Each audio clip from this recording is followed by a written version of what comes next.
Carter joining us. Carter, big Duke guy, big college basketball guy. Appreciate you making some time. How we doing? Doing great. I would be doing better if Duke didn't choke in the Elite Eight, but happy to be here talking ball. Absolutely. I mean, I'm again told you earlier, I'm a Badgers fan, so I feel like I'm allowed to say this, but it seems like you're getting used to the whole choke feeling since Coach K's gone away. And I mean, even towards the end there, like they haven't won a championship. I mean, besides the one they got in 2022 was the last one. Otherwise, that before that was like 2015, I think. So it's not as consistent lately for Duke fans. How are you guys holding up? I don't want to talk about 2022 either. We got a Carolina fan here, apparently. I don't want to talk about 2022. It's all good. It's all good, man. Listen, you got a little further than we did this year, so we had to go and get Huber up out of there, and Mike Malone's going to bring the glory back, hopefully. If nothing else, he'll bring a well-coached team back. So we'll see. We'll see. Yeah, it's hilarious because Carolina, they blow the 19-point lead to VCU and whatever. It was the best thing that could have happened to Carolina basketball because every Carolina fan was watching this team the last few years going, look, I like Hubert, Carolina guy, Carolina family, but at the end of the day, you knew Hubert wasn't the guy. Mm-hmm. That seemed to be like that kind of seemed like there was the consensus. And Ema called it a week before he got fired. He was saying, pink slip his ass, get him on out of here. And then he was gone. So I just wasn't expecting the Malone to be the hire, to be honest. He's got a good track record, and I was surprised that he took that job. And like he wouldn't have stayed in the NBA type of thing. So that was kind of interesting. Did you were you hearing any rumors around that one about who it might have been? And were you surprised it was Malone? I thought it was going to be Billy Donovan. Told multiple times they were going after Billy, but then Billy said, I wanted to wait until after the season ended and wanted more time. But like, dude, the portal's open. You got to be going right now. Like these guys are getting recruited right now and over the last 2 months, honestly. So if you're not in the portal right now, you're way too late already. And so you couldn't really wait on Billy Donovan. So you had to get your guy. Mike Malone surprised me. I don't know if I hate it or like it. Like as a Duke fan, I mean, I loved going against Hubert because I mean, come on, like, let's be honest. Yeah. Hubert has the best win of the rivalry, so I guess I can't take that away. But at the same time, like it never felt scary going against a Hubert Davis team. So yeah, it seems to be the consensus. I mean, before we get into the good questions, do you have a moment from your Duke versus NC like fandom that stands out throughout your time as a fan? I'll go positive, negative. Let's go negative first. I was in the building for the 2022 Final Four game in New Orleans, and so went with some Carolina fans as well. Ended up on Bourbon Street till about 3 a.m. and stone cold sober on Bourbon Street at 3 a.m. after the worst loss in your school's history isn't ideal. Oh no, man, I'm getting a little sick just listening to that. That sucks. But positive one. I was in the building for Zion team that won in the ACC tournament against UNC, so that was cool. That was pretty good. Was that the year that Zion came out the shoe? Yeah, he came out the shoe that year because he was only there as a freshman, right? Yeah. Man, his time in Duke was one of the most like iconic college careers for 1 year that in recent memory. There's been a lot of them, but something about Zion, it's kind of sucks and unfortunate how it's played out in his NBA career because we thought, rightfully so, that was going to be the next, him type dude with how his Duke stint ran. It sucks right now. You watch Zion, you're just like, even though he's playing all these games this year, no one's still talking about him because he's just acting all, look, I'm a fat guy myself, but he's acting all fat and lazy out on the court right now. It just sucks watching it because you see the potential, you see how awesome he can be. Clearly, he just doesn't care about basketball right now. Yeah, no, it's tough. Well, let's get into it. We can kind of stay on the potential side of things. Duke, all these years, all these great teams, lots of potential across that roster, good coaching. So, again, like you mentioned earlier, another season they fall short. Don't live up to expectations despite possibly having the best player in the country in Boozer. What are Duke fans talking about or, like, attributing to, like, the struggles to make another championship or shoot, like, be a perennial Final Four team again? Yeah, I think my thing is, I don't know how most Duke fans are feeling, but my thing is I just think Duke's got to figure it out at the point guard spot, where you look at all the Shire teams he's had where you haven't felt truly great about the point guard position his entire time at Duke so far. And that's ultimately what it came down to against UConn. Like, I know all these coaches and everyone says, oh, it doesn't come down to one play. Well, actually, it kind of does, man. Like, Caden Boozer, great dude, nothing against him personally or anything. But at the same time, you got to hold on to that ball. You got to make the right play. You can't turn over the ball in that kind of moment. And that just kind of epitomizes what Shire's run has been, where it's been lack of point guard play. I could see Eman on the couch when that turnover happened, probably pants off, around the room dancing, something stupid. I mean, listen, when you got Duke, you just had to know it was going to happen. But like you said earlier, Boozer is probably a for sure lottery pick. But as a Duke fan, and honestly, do you think? Because I'll give my whole thing on Boozer right after you. But do you think Boozer is the best player in this year's draft? No, I don't. I think AJ DeBansa is. I think he's.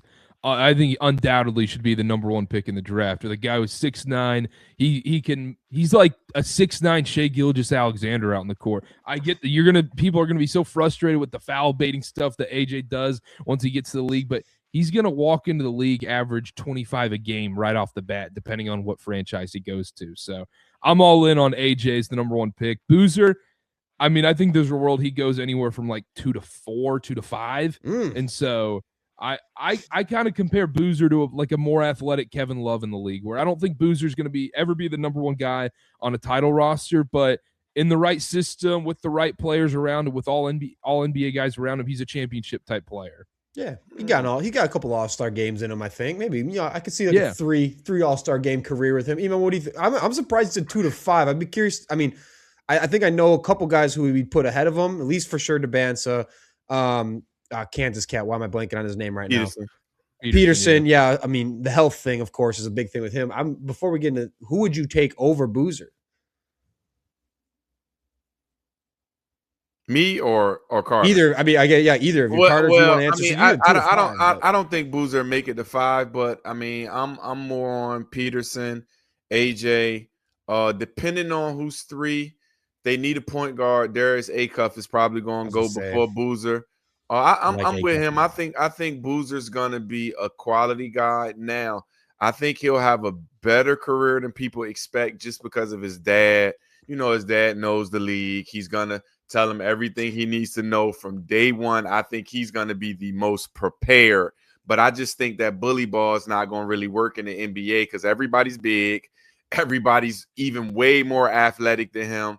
I think he's going to have to develop a better jumper in the NBA. So I think he'll be a solid, like he said, Kevin Love on the championship team. But I do think he'll probably be a double-double guy from day one. He's going to be able to run the offense. He's going to be a guy who's going to do all the right things off the court that allow him to stay on the court. Because like I said, his dad just been in the league, knows what he's been doing. So yeah, but it's not 3 guys that I would take before him. It's 3, but after that, if he's at 5, somebody's GM need to get fired. I'm just being honest. Yeah. Wait, you're saying no Caleb Wilson above him? I'm surprised. Nah, because see, the thing with Caleb Wilson is he's still raw. He's super athletic. I think Boozer has a better jumper. I think Boozer has a better grip of what the NBA game is gonna be. Just compared to how he played this year and how he defers. He's a team guy.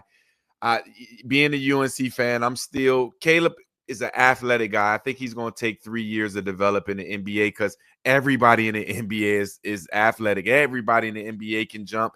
Everybody got long reach. So I just think Caleb's going to need some time. Boozer's a more complete NBA guy right now. I agree. I'm with you too, and I worry about Caleb Wilson developing that jump shot because, like you said, like everybody has length, everybody has the athleticism in the NBA, but you know he's not, like you said with kind of Cam Boozer, where it's like you can't just rely on your athleticism solely once you get to the NBA. You have to keep people honest with that jumper. Yeah, and I think, and what I like about Boozer is I think he's, not a ton of volume as a three-point shooter, but he's not been bad as a three-point shooter. So there's definitely levels to his game that I think if you're just doing between him and Caleb Wilson, there's more potential for a well-rounded game with him that I think he can further develop that three-point shot because it's already there, definitely more than it is with Wilson. And so I think I like that aspect of his game. But yeah, I could see, depending on the team, like you said, man, like Acuff, the dude is so nice, man. I really like him a lot over Boozer. But all right. You mind, you got one for him? Next, all right. Next, we're gonna go. So, and we talked about this earlier. Did Con Canepa or Cooper Flagg? I think Con's gonna be. Well, I don't know if you've seen Cooper Flagg these last few games. Goodness, fucking grief, he's gonna be a superstar. But we had a debate a few weeks ago on who's gonna be Rookie of the Year. Consistency to me, Con. But these last few games, I mean, he scored 100 points in 2 games the last I think 3 games ago. But who do you think Rookie of the Year will go to this year? I have no idea. It's just like you watch right now because it's so weird. It's like, okay, how do you kind of judge it where Con Canepa's what, the 3rd or 4th option offensively for the Hornets, but he's still putting up, close to 20 a game, and he's playing winning basketball, and he's playing it. The differences between those two guys, in my opinion, is Con's playing in meaningful basketball games. Cooper's kind of playing in glorified AAU games a bit where it's, hey, let's clear out, let Cooper Flagg go to work all game long. Let's boost up his stats and everything. So either way, I'm not going to be mad who gets it, but I would go Con Canepa if I'm being honest. Good. This feeds into our agenda. We've been a Con Canepa agenda pushing podcast the last month or so. It seems like I was telling you before, we had a Hornets fan on too, and he's also was pushing the Con agenda.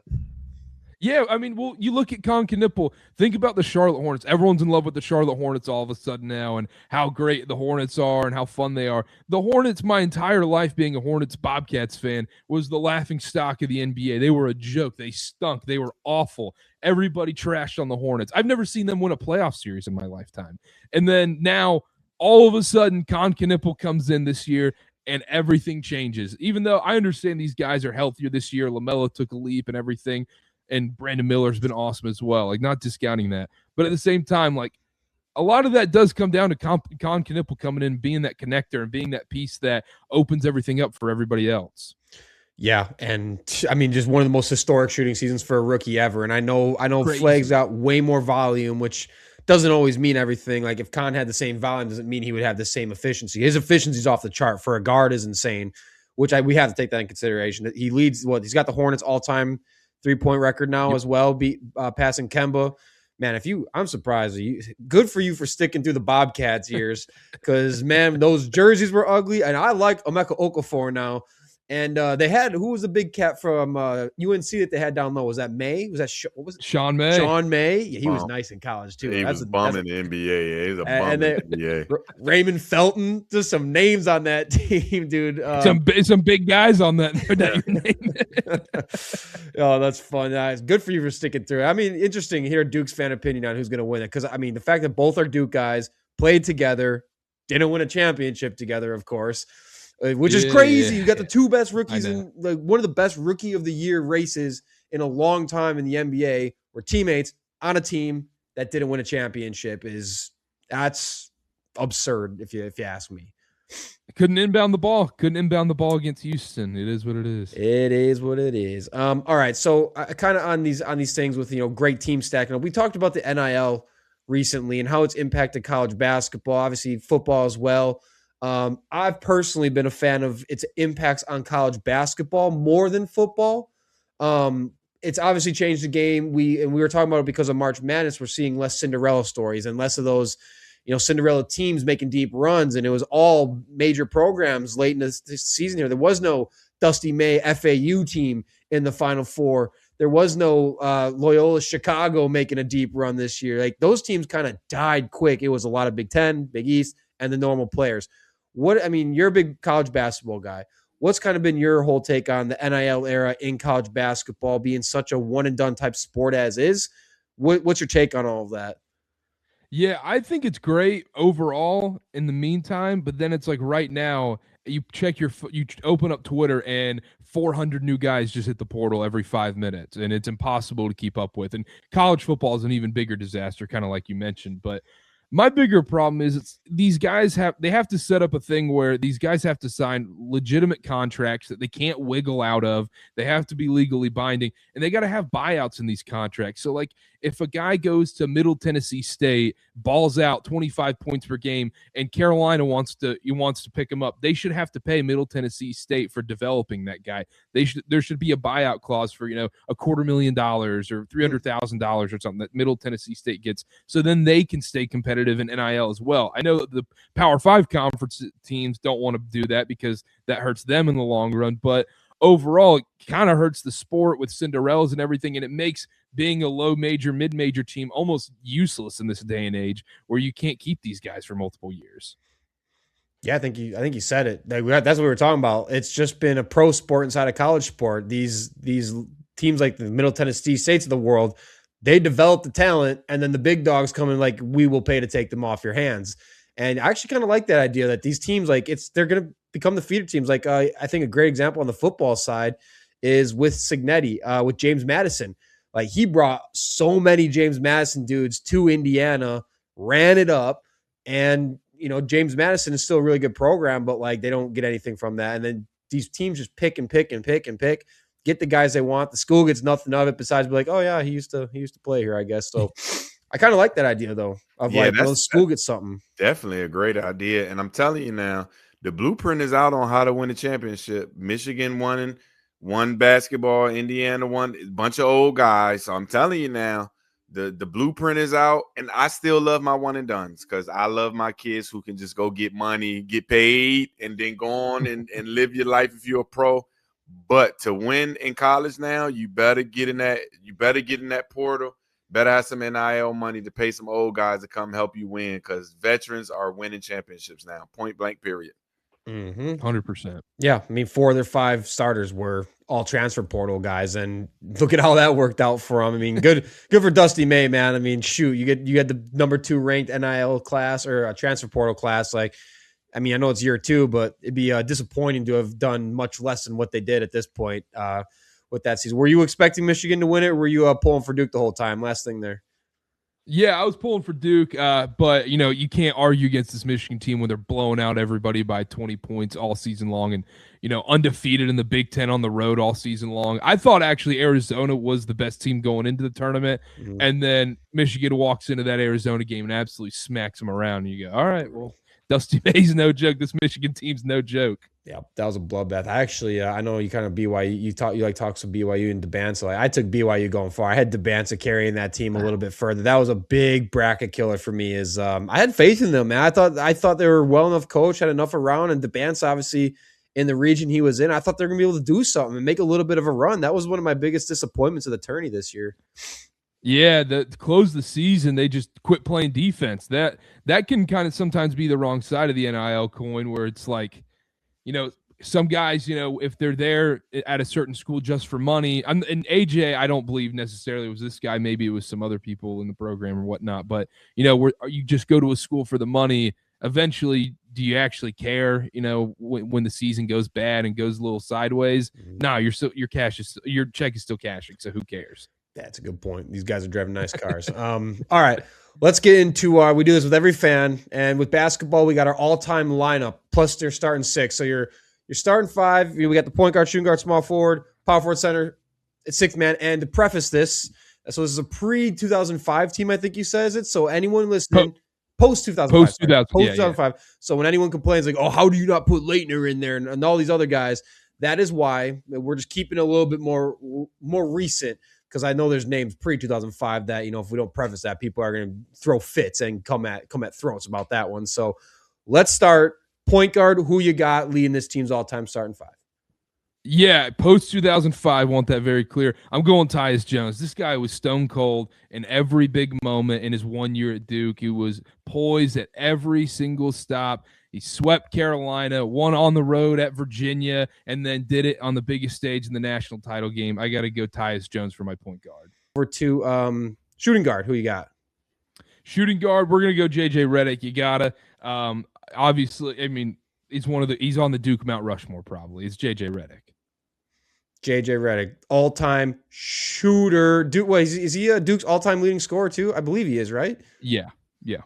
National Player of the Year twice. Yeah, 2005, 2006. Just made the cut for your list. I mean, I think I pull up a stat on JJ. ACC record for consecutive free throws made. 54 straight free throws made is an absurd thing. And then he broke the NCAA record for career 3-pointers made. So there's just no fight in this one. All right, what do we got for a small forward?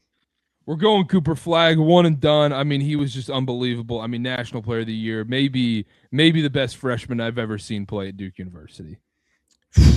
Oh man, I mean, would there even be an argument that someone could make to not be Flagg there? Yes. Who? Zion, and I know. Well, what if we could do Zion as power forward, maybe? Yeah. Well. Yeah, I got Zion at the 4. But no, you were saying just best freshman ever at Duke. Ooh. Let's get into that. Hold on. Let's get into that after the lineup. Let's get into that after the lineup because they got a lot of them. Yeah, let's do that after the lineup. That's a good one, Emo. Okay. I like that. All right. So we got Flagg, of course, 4th player in history to sweep both the Oscar Robertson Trophy, the Wayman Tisdale Trophy. I mean, joining Zion Williamson, Anthony Davis, and KD to do so. Set the Duke record scoring points with 42. I mean, that 42-point game against Notre Dame. All right. Who we got at power forward? We kind of prefaced it, but.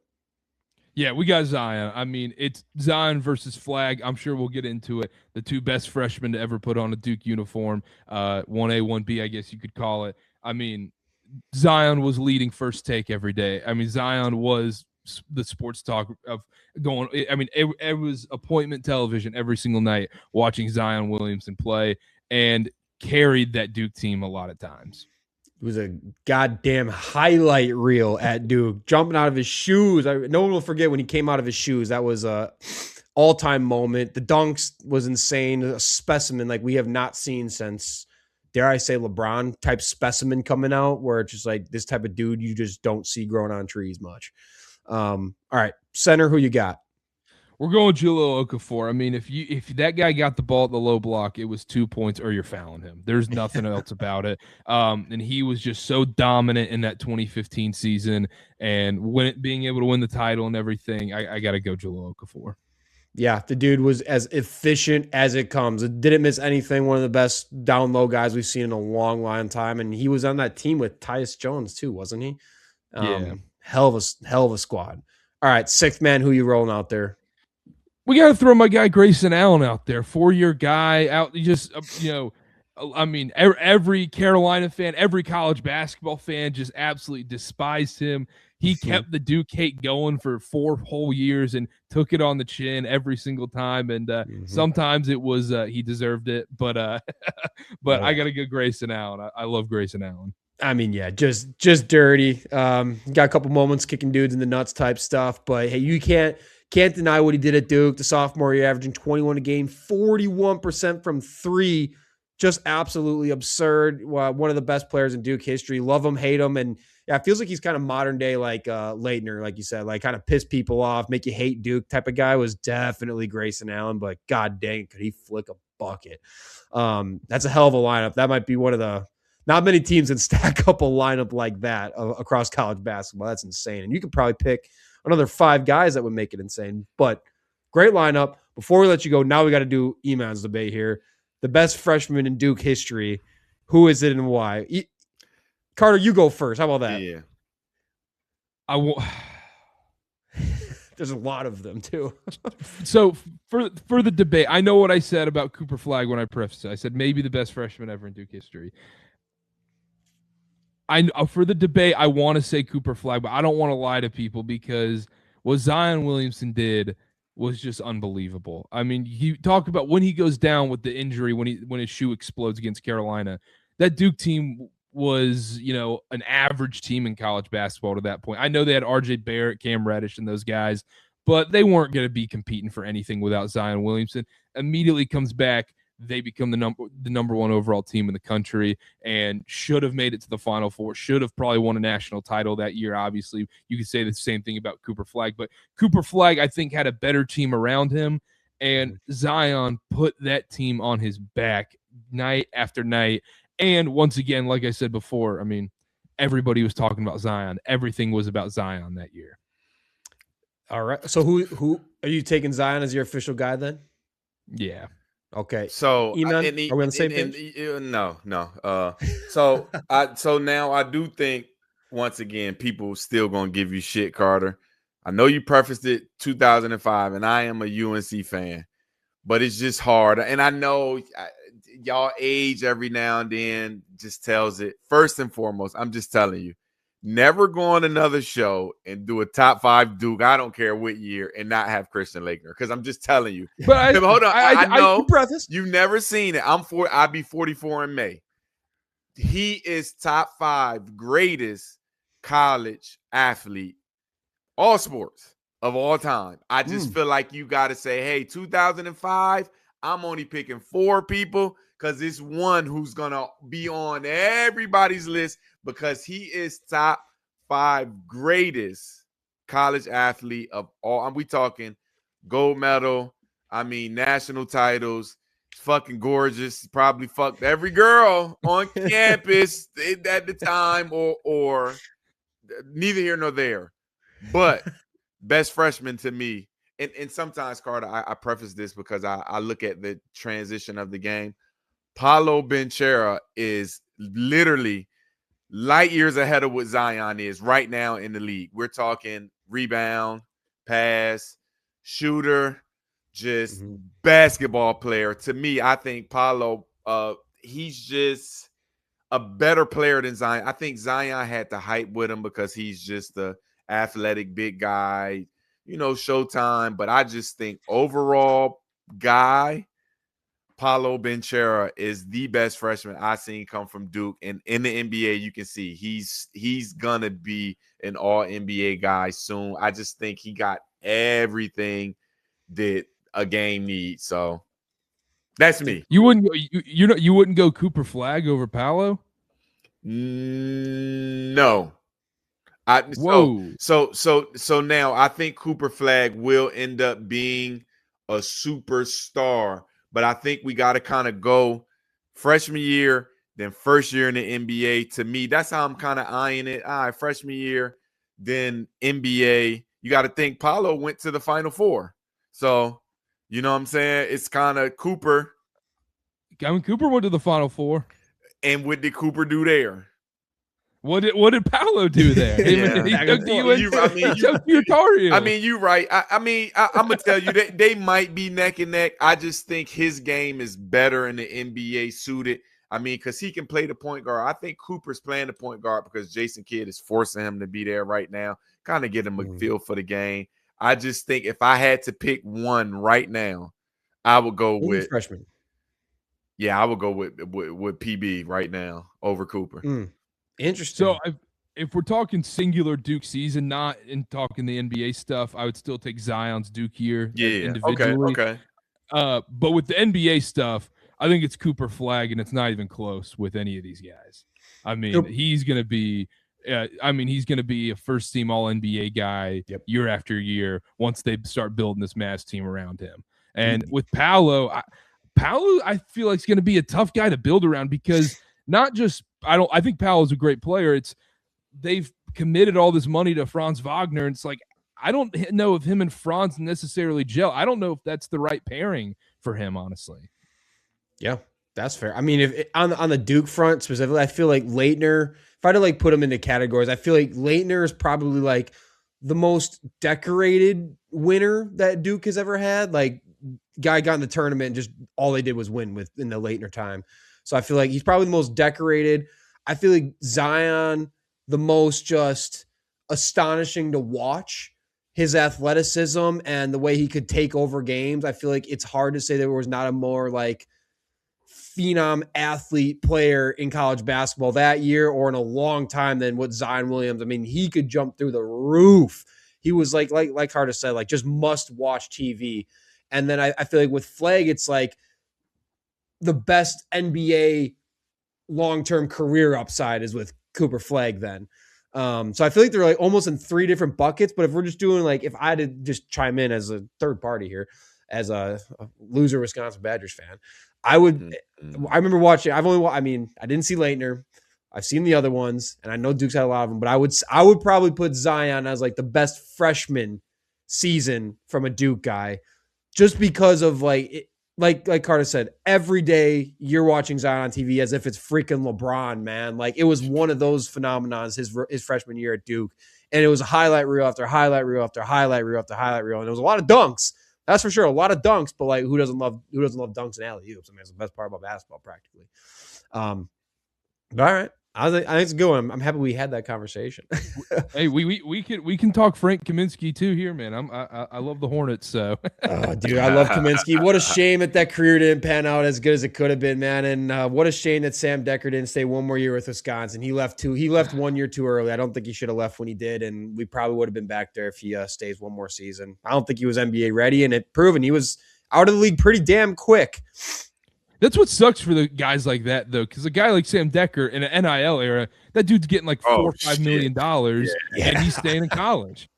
But back then he had to take that money because, like you said, he was. And granted, he probably was still getting paid under the table, but it wasn't like to the tune of $4 million. So anytime you get a chance that they say, "Hey, you can make this money," but I'm with you too, Austin. He may should have stayed, but I mean, he didn't surpass Kaminsky yet. Like Kaminsky was the guy.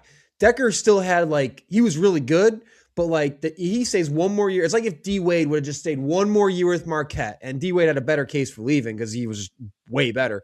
But Decker stays one more year. He's the guy.